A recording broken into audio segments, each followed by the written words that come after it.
Terminé trabajando en la calle por necesidad, y algo me siguió. Advertencia: este relato contiene descripciones de violencia, secuestro y situaciones traumáticas que pueden ser gatillantes. Si estás pasando por una situación de violencia o trata, en la descripción de este video encontrarás enlaces y organizaciones que pueden ofrecer apoyo. Respeta este testimonio. Compártelo si crees que puede salvar a alguien. Me llamo Sofía Vega. Llegué a Ciudad Juárez con 230 pesos en el bolsillo y la determinación de no volver con las manos vacías. Venía de Veracruz, con la piel aún oliendo a sal y harina, con el recuerdo de una casa donde ya no cabía mi nombre. Dejé atrás un novio que no pagaba la renta, una hermana que tenía un bebé al que yo prometí ayudar, y la costumbre de medir cada gasto como si fuera un crimen que nos perseguía. La calle se convirtió en la única opción visible, la madrugada en un calendario de supervivencia. Aprendí a leer el lugar como se aprende a leer un mapa: puntos seguros, miradas que registran, códigos que una no dice en voz alta, pero que funcionan como una red de contención. En la zona del arroyo había reglas no escritas que todas reforzábamos entre nosotras. Si subes a un auto, pacta la placa y mándasela a una amiga. Nunca aceptes bebidas que no ven tus ojos. Si el cliente muestra prisa, cuida la salida. Nos cuidábamos con cosas pequeñas: fotos del sedán antes de partir, el nombre falso que inventábamos para distraer, el gesto de tocar la llave del auto cuando alguien sospechoso pasaba frente a nosotras. Esas medidas nos salvan la vida a medias, porque la amenaza a veces viene de manos que aparentan ser salvadoras. La noche en que subí a la suite del Hotel Lucerna, recuerdo hasta el olor a champaña en la alfombra. Había promesas grandes en voz baja: triple pago, VIP, ningún problema. Eduardo me ofreció más dinero en una hora de lo que yo veía en una semana. Tenía un reloj que brillaba como si contara horas de poder. Me pagó por adelantado, aunque eso también fue parte del truco, y me dijo que iba a hablar con la recepción para pedir una sala más privada. Antes de subirme, le pedí la placa del auto. Él me mostró una foto en su teléfono: un sedán negro, la placa borrosa en la pantalla. Le mandé esa foto a mi amiga Teresa y le dije que si no volvía, fuera a buscarme en cierto hotel a cierta hora. La suite olía a perfume caro y a después de la fiesta. Yo ya había aprendido que en lugares así los espejos no son para verse, sino para vigilar, que las botellas en el bar son testigos de quién paga y quién miente. Cuando intenté levantarme para ir al baño, lo que me ofrecieron no fue un trato justo. 2 hombres en la sombra, una jeringa en la mesa que brilló como un fósforo, precintos que me hicieron entender que la promesa había cambiado de idioma. No mencionaré nombres que no me pertenecen fuera de lo que viví. Diré lo que me pasó, porque esas palabras pueden ser de alarma. Me obligaron a permanecer en la suite. Me pincharon con un objeto que no quiero describir con precisión para no revivirlo de forma explícita. Lo que puedo decir es cómo sintió mi cuerpo: un zumbido que trató de apagar mi voz, la cabeza pesándose como un espejo que se quiebra. Aprendí que la rabia también es combustible. Tenía gas pimienta en la cartera, un bote pequeño que mi amiga Teresa me dio la semana anterior para cuando la intuición gritara más fuerte que el miedo. Lo saqué con la mano temblando y se lo arrojé al hombre que se acercó demasiado a mí. Él se retorció, maldijo, y eso me dio unos segundos que parecieron un día entero. Empecé a correr hacia la puerta, hacia el pasillo que olía a humo y alfombra, y entonces lo vi. La placa del sedán que había visto en el teléfono, ahora a la vista.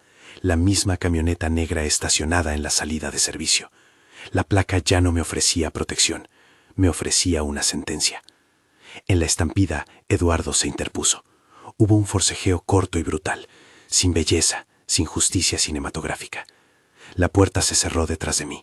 Sentí una puerta fría en el pecho, no por el golpe, sino por la conciencia de que algo había cambiado irremediablemente. Esa noche ya no pudiera volver a ser la misma. Él cayó. No puedo decir que no pensé en 1000 cosas después de eso: en mi hermana, en su bebé, en la vida que me correspondía, en la casa que no tenía, en cómo la necesidad nos coloca frente a decisiones que no son mejores ni peores, solo más urgentes. Pegué los pedazos que pude y corrí. y no hubo policía que me preguntara por qué mi ropa estaba desgarrada o por qué la noche olía a sangre cuando todo terminó. Huyo hacia Monterrey con las uñas rotas de tanto aferrarme al volante del bus. Las noticias, cuando llegaron, fueron otra forma de frío. El incendio en el departamento de Lucerna, cuerpos que no fueron identificados a tiempo, fotografías borrosas en un noticiero que hablaba de una red, como si fuera un fenómeno que cae del cielo y no una estructura construida por manos humanas. Compañeras que habían subido a autos parecidos y que no regresaron. A veces me pregunto si me siguieron por la forma en que me movía, por el ruido que hice al partir, o si era la marca que dejan las decisiones cuando una sobrevive a costa de otros. Lo que sé es que desde entonces duermo con la certeza de que la camioneta negra volverá a aparecer. Despertar con ese pánico es el precio de haber salido con vida de donde otras no pudieron. No era la única que llevaba un código. Entre nosotras existían señales. Si un cliente mostraba la mano con anillos demasiado brillantes, se le pedía salir. Si alguien ofrecía hotel, se enviaba foto del vehículo. Las mujeres mayores nos enseñaban a no confiar en las sonrisas, a confiar en las miradas.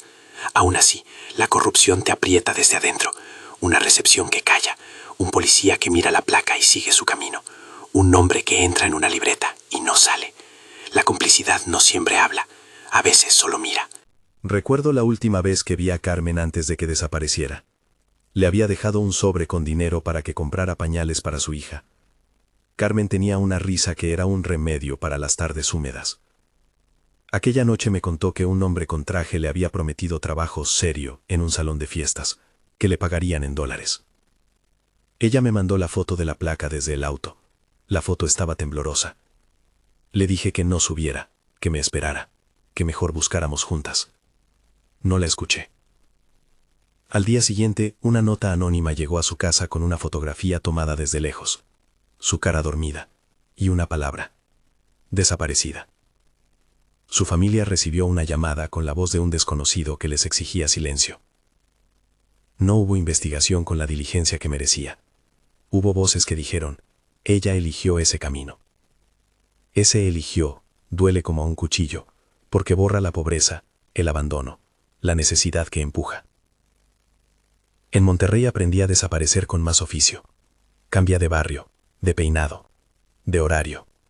El movimiento constante se volvió una forma de proteger a quien tenía en la cabeza, la imagen de mi hermana dándole la leche a su bebé. Cada mañana me vi a distancias y contaba pasos. Pero por más que huyas, algo te sigue. No siempre es una camioneta. A veces es el recuerdo de la mano que te sujetó, la sensación de la verdad doblándose hasta casi no reconocerse. Y hay momentos en que piensas que la persecución es real y tangible. Otras en que crees que es la paranoia lo que te enseñó a sobrevivir mejor. Ambas son reales. Ambas te obligan a vivir hacia adentro, con miedo como compañía. Si esta historia te resuena, en la descripción de este video hay enlaces a organizaciones que ofrecen apoyo a víctimas de trata y a personas en situación de violencia. Respeta este testimonio. Compártelo si crees que puede ayudar a alguien. Me llamo Alejandra.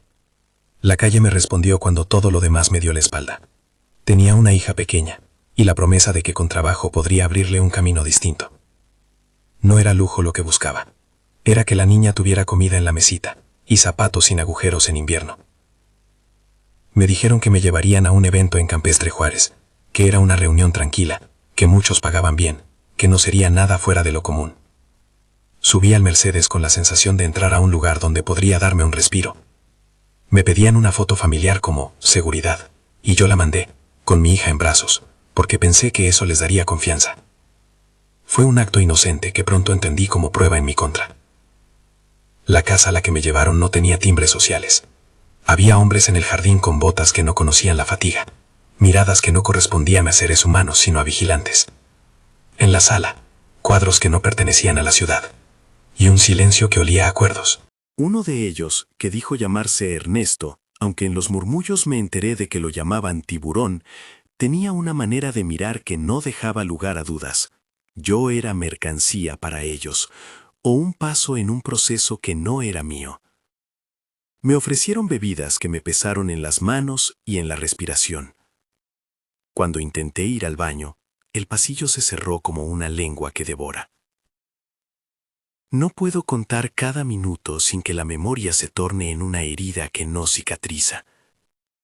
Lo que sí puedo decir es cómo supe que había sido entregada a ese lugar sin posibilidad de retorno. Intenté zafarme cuando un hombre intentó impedir mi salida. Llamé a Jairo, a quien conocía por la calle. Pensé que su nombre en el teléfono sería un puente hacia alguien que ofreciera ayuda. La llamada no fue un auxilio, fue una pieza más en el tablero. Jairo atendió, y en la línea escuché el silencio de quien sabe demasiado. Me sentí traicionada.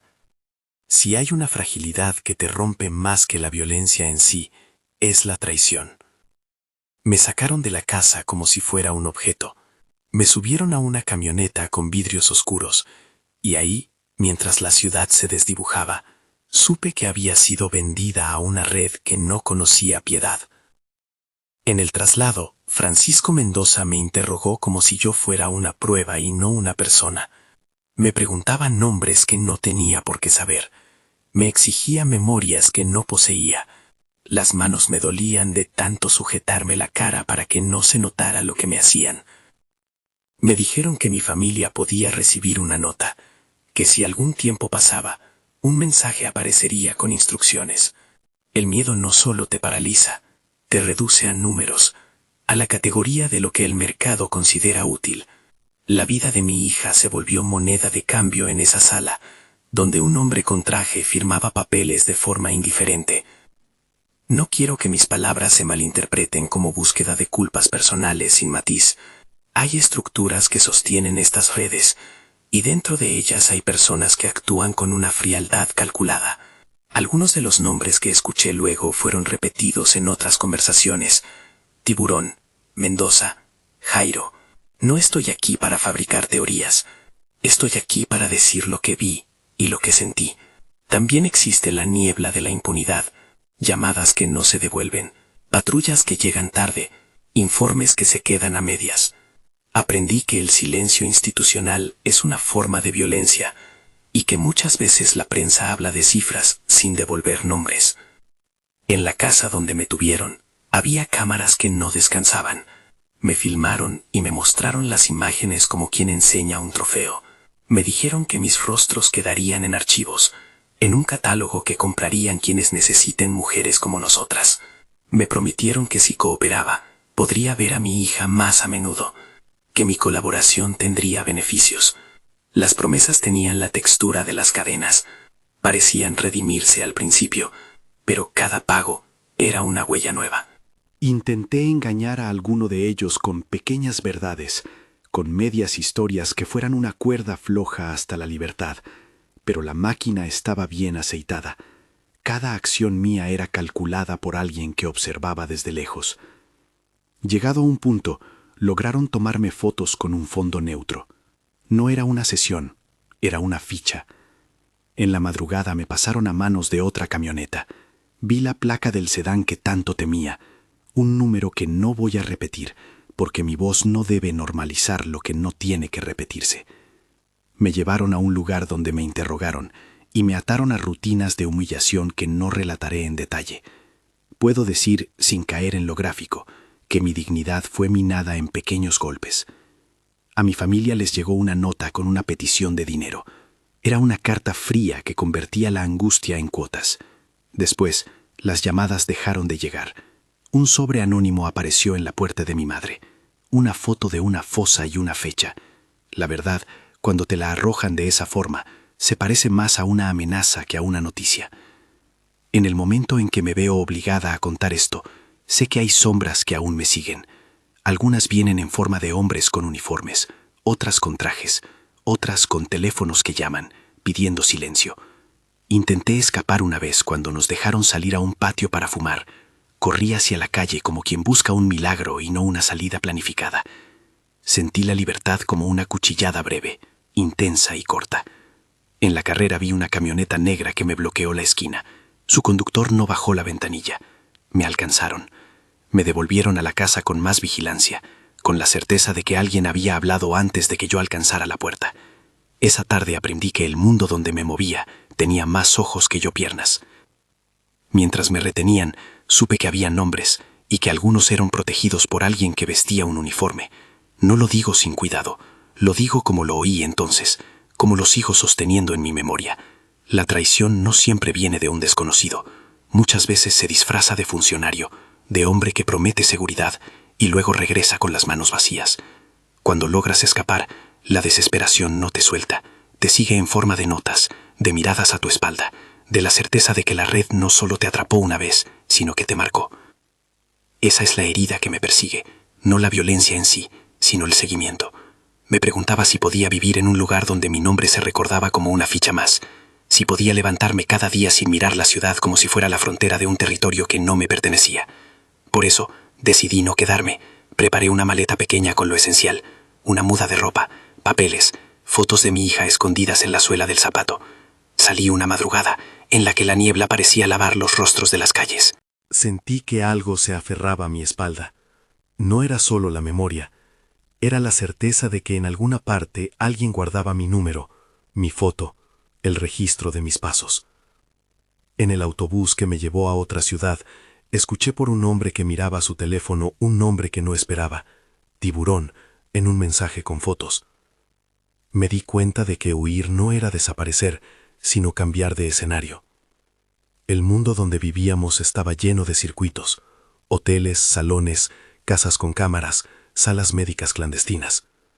Cada lugar era un eslabón de una cadena que compraba y vendía sin que las autoridades parecieran interesadas en desarmarla. Aprendí que, aunque una escape, lo que te sigue a veces es más sutil. Llamadas a horas extrañas, hombres que aparecen en plazas, perfiles que vuelven a cruzarse en redes sociales. No terminé este cuento por decisión, sino porque hay capítulos que todavía pesan demasiado. Pero lo que puedo decir, hasta aquí, es que la pobreza convierte en vulnerables a quienes menos deben serlo, y que las redes criminales explotan esa vulnerabilidad con una eficiencia atroz. Hay cosas que pasan además, los nombres que aparecen en listas, los autos negros que se estacionan a la hora equivocada, las cámaras que te miran como si fueras un producto. En esa lógica, no hay inocencia, solo supervivencia. De la casa donde me sacaron, todavía recuerdo una pared llena de fotografías en blanco y negro, con rostros que ya no tenían nombre. Me dijeron que algunos de ellos habían sido trasladados a otros lugares, vendidos como si fueran ganado. Aún hoy, cuando la noche cae y la ciudad enciende sus luces, me pregunto cuántas de esas fotos serán mi destino si me equivoco. Es un miedo que no se acaba, es un peso que viaja con una. Una noche, en una terminal, alguien me tocó el hombro y dijo mi nombre. No sabía quién era. Su voz estaba cambiada por el humo y por la costumbre. Esa es la sensación que me sigue, la certeza de que algo puede llamarte en cualquier momento, y que detrás de ese llamado está la máquina que vende vidas. No voy a cerrar aquí mi historia, porque todavía hay nombres que esperan por justicia y por memoria. Solo puedo decir que lo que me siguió no fue un objeto, sino una sombra hecha de manos, de miradas y de papeles que cotizan a la baja el valor de nuestras vidas. El sedán volvió a aparecer en el relato de muchas. Era un símbolo, placas que se repetían como una letanía, la misma carrocería negra que marcaba la ruta. También estaban las cámaras, pequeñas, en rincones inesperados, las jeringas, que ya no eran solo instrumentos médicos, sino símbolos de una maniobra, y los sobres con dinero, siempre presentados como solución y terminando como pruebas. Estos elementos se volvieron nuestro lenguaje. Cuando alguien decía, vi una cámara, el aire cambiaba. Cuando alguien anunciaba, me dieron un sobre, la conversación se silenciaba. En esos días me encontré con Lourdes, que ahora dice llamarse Luna porque la paranoia hace que un nombre nuevo sea una armadura.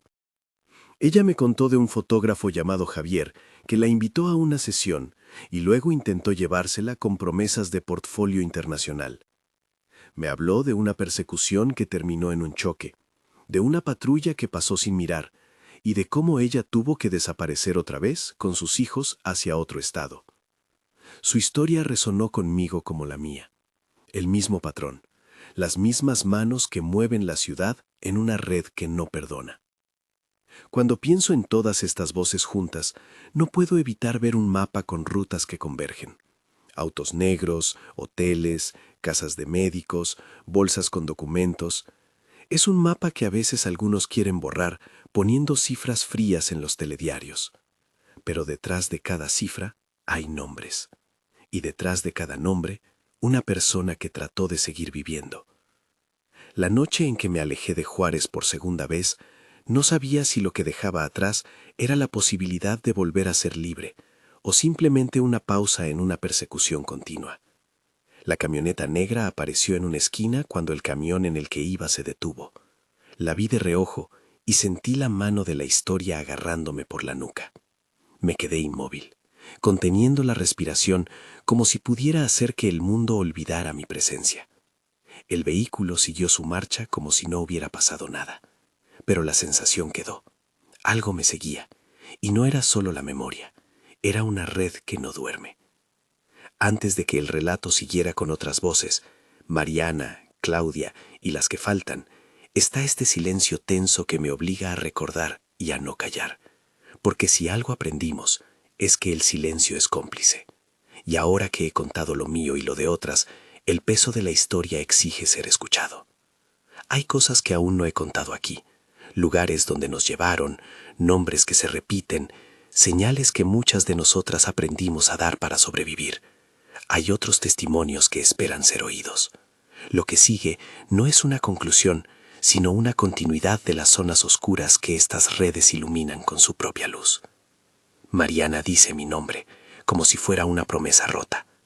Me llamo Mariana Cortés. Salí de mi casa con lo justo.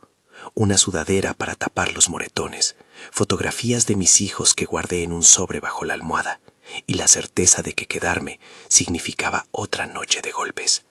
Dejé la casa de mi padre, la cocina donde aprendí a freír tortillas, y las voces que me decían, aguanta, ya pasará. Pasó, sí, pero no como imaginé. Pasó que la necesidad y el miedo empujaron mis pasos hasta una plaza donde las luces amarillas eran una tabla de salvación y un aviso de peligro al mismo tiempo. En la calle aprendí a usar la palabra doctor como quien busca hospitalidad. Cuando alguien dijo que el doctor Méndez necesitaba compañía esa semana, me imaginé a un hombre mayor, a una consulta limpia, a un trabajo donde no tuviera que fingir felicidad por demasiado tiempo. Fue mi error confiar en la palabra doctor sin preguntar más. Me llevaron a una casa con una placa que decía consultorio, y al cruzar la puerta el aire olía a desinfectante y a encierro. No todo lo que huele a limpieza cura. Al principio hubo preguntas que parecían interrogatorios médicos. ¿Qué dolor tienes? ¿Tomas algo? Yo respondía lo mínimo, con la mirada en la ventana, pensando si alguien afuera me reconocería. Después vinieron las habitaciones cerradas con llave. Recuerdo puertas con llaves que rechinan, una camilla con una sábana que no olía a sudor, sino a estrategias. Me dijeron que me vendarían por unos minutos para un estudio, que no parara de mover los dedos para no dormir. Me filmaron con una cámara en un ángulo que no buscaba mi rostro, sino mi cuerpo como catálogo. Me taparon la cabeza y entonces perdí referencias, la hora, el ruido de la calle, las voces que alguna vez me habrían parecido salvadoras. Lo que siguió fue una sucesión de violencias que prefiero nombrar como hechos en vez de detallar. Me digo que las palabras no deben convertirse en espectáculo. Diré que hubo experimentos con sustancias, que la luz de las lámparas no servía para examinar, sino para dominar, que hubo grabaciones que después utilizaron como prueba de obediencia. Cuando salí de la habitación y vi al doctor Méndez escribiendo en una libreta, su firma fue una sentencia para muchas. Me prometieron liberación a cambio de cooperación. La cooperación, en su vocabulario, significaba obedecer y no preguntar. Yo no quería rendirme ante el miedo. Pensé en mis hijos cada vez que una de las puertas se abría y un hombre cruzaba el umbral. El miedo se multiplica cuando alguien usa lo que más amas como moneda de cambio. Dijeron que si colaboraba podría volver a verlos. Dijeron que la familia pagaría y todo se arreglaría.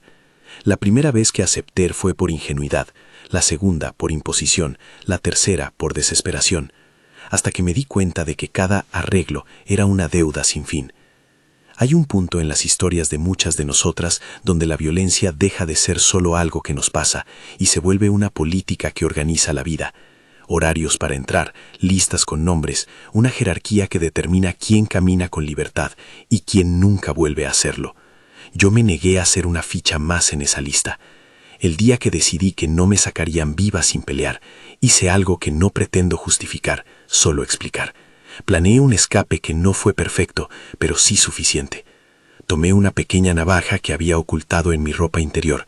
Aprendí por instinto a esperar el momento en que la vigilancia bajara, y lo hice sin planear matanzas ni héroes. Lo hice con la única intención de salir con la vida necesaria para ver a mis hijos otra vez. Cuando enfrenté al doctor, fue como enfrentar a la institución en la que confiamos para curarnos. Su sorpresa fue la de quien no esperaba resistencia de alguien a quien tenía tomada por indefensa. Hubo un forcejeo, palabras que salieron torcidas y un ruido seco que ya no puedo borrar.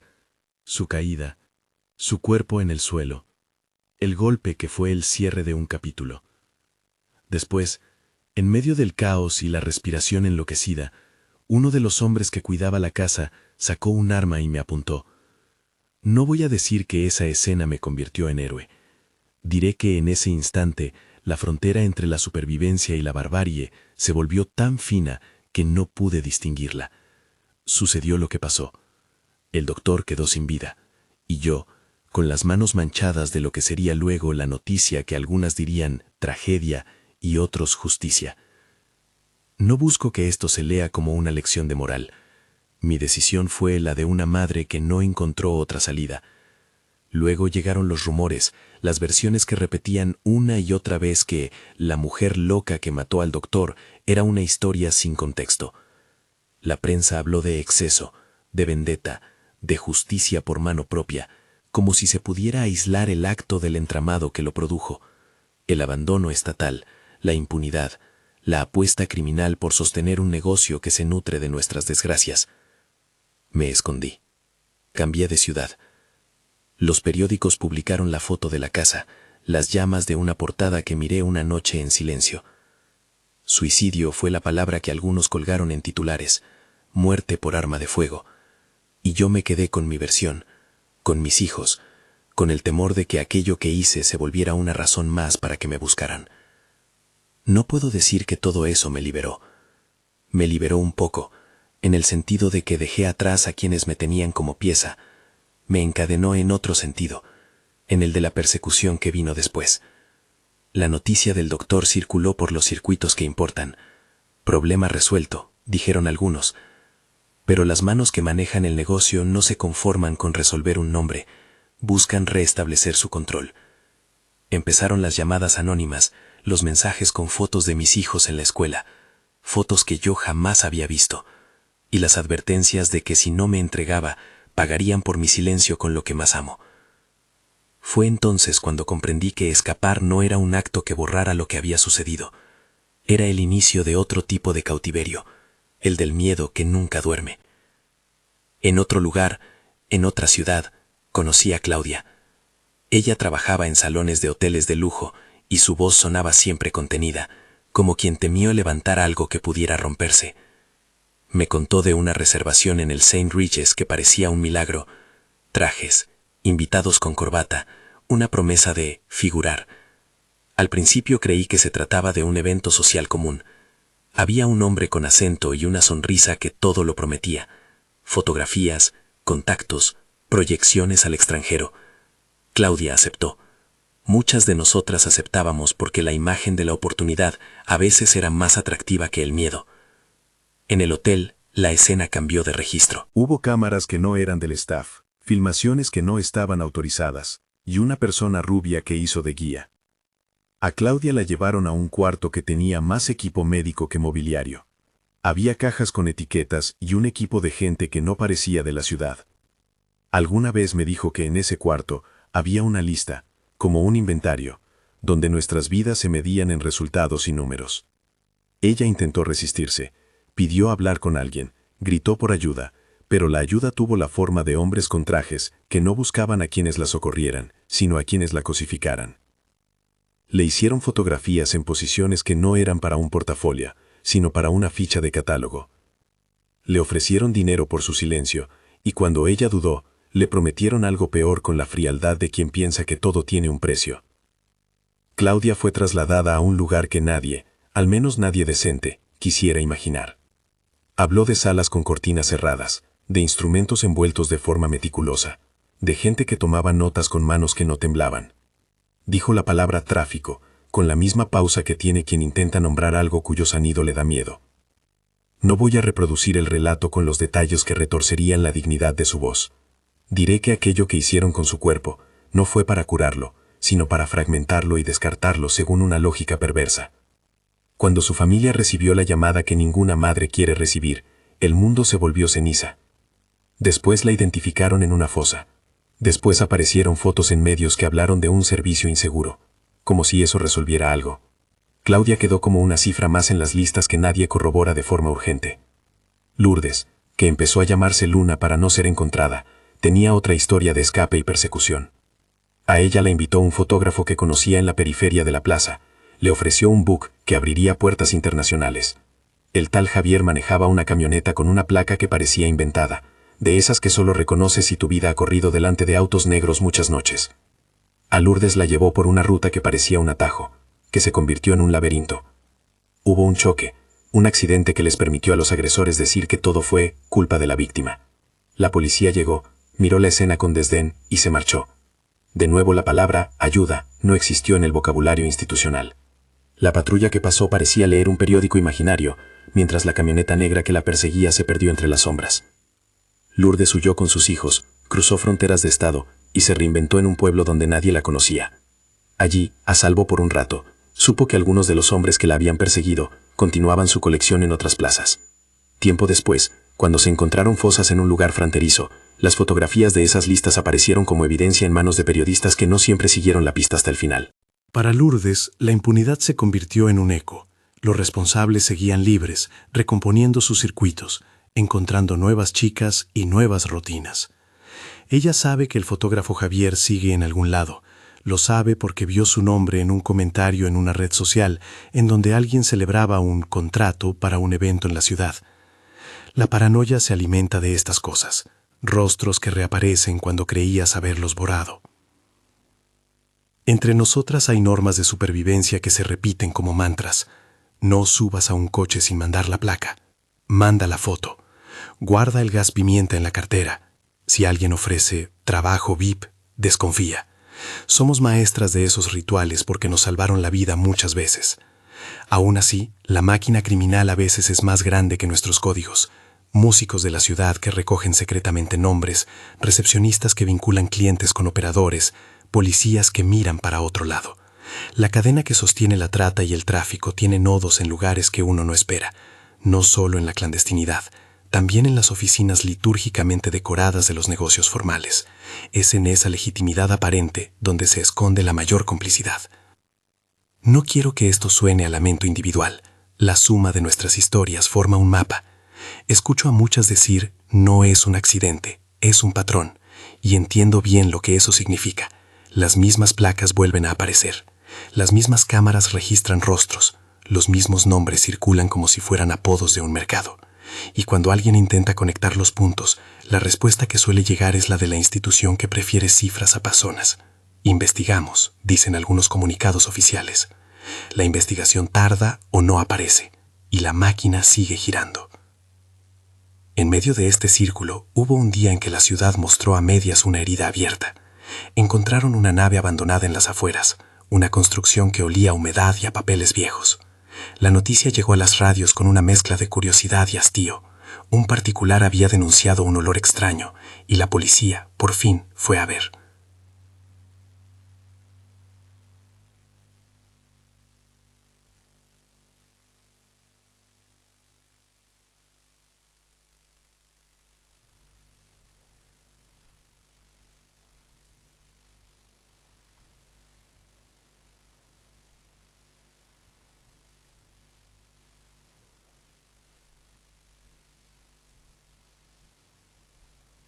Algunas versiones dijeron que había pruebas de complicidad institucional.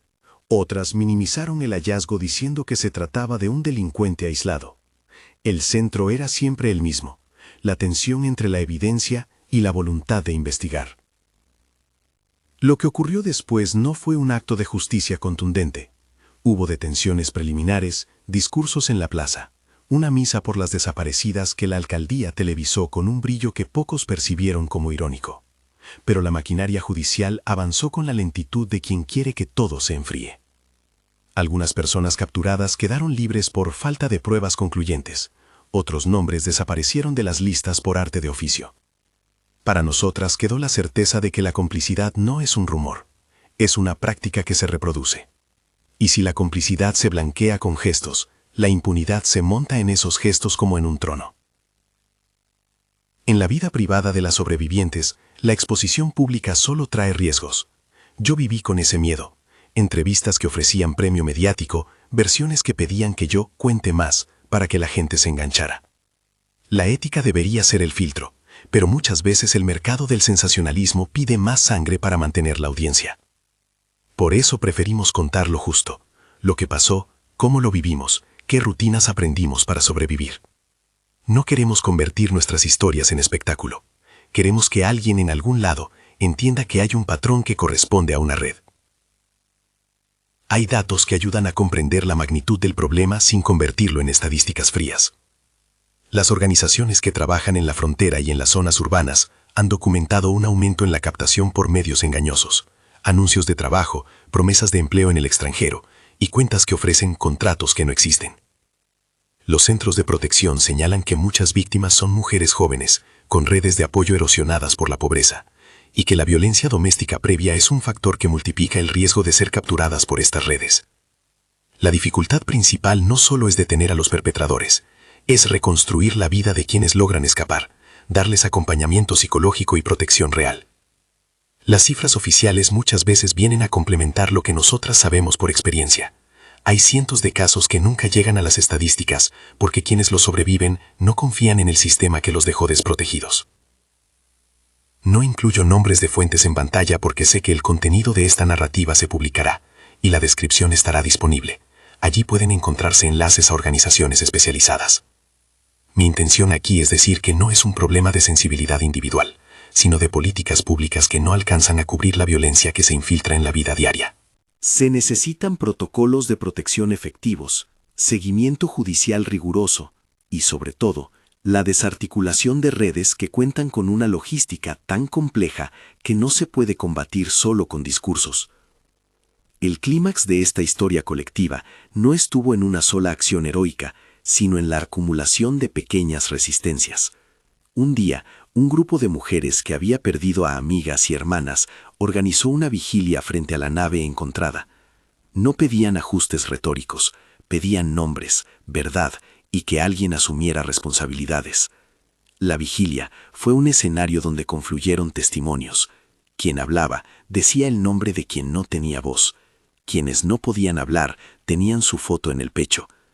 No fue un evento con solución judicial inmediata, pero sí una señal de que la memoria insiste en existir. En esa vigilia, una de nosotras subió a una caja y comenzó a enumerar nombres. No era un funeral sensacionalista, era una reclamación. Detrás, las cámaras de prensa buscaban el ángulo dramático, pero ahí nadie ofreció espectáculo. Fue un acto de presencia. Y el acto de presencia, cuando es masivo, obliga a que algo se mueva. Una carpeta judicial que había sido olvidada se reabrió. Una fiscalía aceptó revisar documentos que antes habían quedado en un cajón. No todo se solucionó. Muchos teléfonos siguieron sin contestar. Muchas búsquedas continuaron sin resultado. Y algunos nombres volvieron a la lista del honor resuelto. Pero la vigilia dejó dos cosas claras que nadie podrá negar fácilmente. Primero, que las redes no son invulnerables. Segundo, que la visibilidad duele a quienes prefieren mantener el negocio en la opacidad. Aún así, la reacción oficial no siempre fue proporcional al tamaño del desastre que esas redes habían provocado. Hubo discursos bonitos, pero la justicia tardó o fue incompleta. Algunos implicados fueron liberados por tecnicismos, otros se volvieron piezas de una negociación que nunca quedó del todo clara. La impunidad mostró una vez más su capacidad de regenerarse. Para nosotras, las sobrevivientes, eso significó que vivir no dejaba de implicar vigilancia. Huir no es el final, es un estado permanente. Nos mudamos, Cambiamos nombres, evitamos calles, alteramos rutinas. La libertad se nos volvió una construcción frágil. Yo, que conté lo mío al principio, sigo moviéndome. Hay noches en las que escucho el motor de un sedán negro y me siento clavada a la butaca como si el pasado fuera un animal real que intenta devorarme. Hay otras en las que la sombra es psicológica, no es un auto ni una placa, sino la sensación de que mis pasos están registrados en algún lugar. Esa es la presencia que me sigue, no siempre visible, pero tangible. A veces pienso que preferiría algo concreto que pudiera enfrentarse. La sombra, en cambio, reclama una vigilancia que no descansa. He visto a mujeres que decidieron cambiar de vida radicalmente. Unas se fueron al extranjero con nombres falsos. Otras optaron por incursionar en organizaciones que trabajan por la reinserción y la protección. Algunas consiguieron abrigo legal, atención psicológica y la posibilidad de declarar con alguna protección. Otras están en la clandestinidad. Ninguna elección es la perfecta. Cada camino implica pérdidas. Conozco madres que aún así volvieron a la lucha. Abrieron refugios pequeños, redes de comunicación entre compañeras. Inventaron códigos nuevos para evitar ser localizadas por las mismas rutas que antaño los atraparon. La sobrevivencia nos lleva a aprender a mirarnos unas a otras con una mezcla de desconfianza y compañerismo. No hay manuales sobre cómo reconstruir un cuerpo que ha pasado por esos tratos. Existe en cambio la comunidad. Vecinas que hornean pan para quien llega sin nada. Amigas que hacen colectas para abogados. Primas que ofrecen camas. Es en esas formas de solidaridad donde aparece una respuesta que el Estado a menudo no da. Y esa respuesta es vital. Nos permite respirar algunos segundos más para pensar el siguiente movimiento. Si algo me ha enseñado todo esto, es que la pobreza no solo empuja, también convierte a las personas en objetivos de un mercado que funciona con eficiencia. La necesidad es la puerta de entrada, y detrás de la puerta hay operadores, personas que han hecho de la manipulación una profesión. Son hombres y mujeres que conocen lugares, horarios y clientes. Saben cómo actuar con la apariencia del buen trato. Por eso es tan importante que quienes escuchan no reduzcan esto a una cuestión moral de buena o mala elección. Es un problema de redes, de economía criminal, de normalización de la violencia. Vivo ahora con la idea de que la sombra que me siguió no va a desaparecer por decreto ni por la publicación de un artículo. Me sigue el recuerdo, las llamadas, la sensación de ser observada. Pero también me sigue la memoria de quienes no lograron huir. Carmen, que desapareció tras subir a un auto. Claudia, cuya foto apareció en una fosa. Otras que no conocen un nombre porque sus familias nunca recibieron uno. Es por ellas que dejo testimonio, no por el morbo de la anécdota. Hacer visible es un acto de cuidado, aunque paradójicamente la visibilidad también trae riesgos. No son caminos fáciles, pero son necesarios. Al final, vuelvo a la frase que me abrió esta narración. Terminé trabajando en la calle por necesidad, y algo me siguió. Ese algo tiene muchas formas. El cartel, la camioneta negra, el equipo médico clandestino, la cámara que no cesa, la jeringa que ya no es solo un instrumento médico sino un símbolo de amenaza, y también el trauma que no entiende de geografía y que viaja conmigo como una sombra. No es una sola cosa, es una concatenación de violencias que se cuidan para no desaparecer. La verdad es que la pobreza nos pone en una fila de vulnerabilidades, y las redes organizadas se aprovechan de eso con una precisión fría. Quiero cerrar con una palabra que no sea una sentencia. Es un llamado a la escucha. Escuchar no basta para cambiar todo, pero es el primer paso para que nuestras voces no sean tragadas por los discursos oficiales. Decir los nombres de las que faltan es un modo de exigir que la memoria no se apague. No pido venganza, pido acción, investigación efectiva y protección real para quienes deciden salir de esas vidas. Pido también, con humildad, que quienes se emocionan con estas historias no se conformen con compartir un video y fingir que la conciencia terminó ahí. Hay recursos, hay ONGs, hay grupos de apoyo, líneas que atienden a víctimas y acompañamiento legal. Están en la descripción de este video. Si esta narración ha resonado en ti, compártela. Visibilizar es lo mínimo que podemos hacer por quienes ya no tienen voz. En la descripción encontrarás enlaces a organizaciones que trabajan en protección, acompañamiento y denuncia. Úsalos con responsabilidad. No pido más que eso. Que la historia de nuestras calles deje de ser solamente una noticia y se convierta en algo que nos obligue a actuar, cada cual desde su lugar.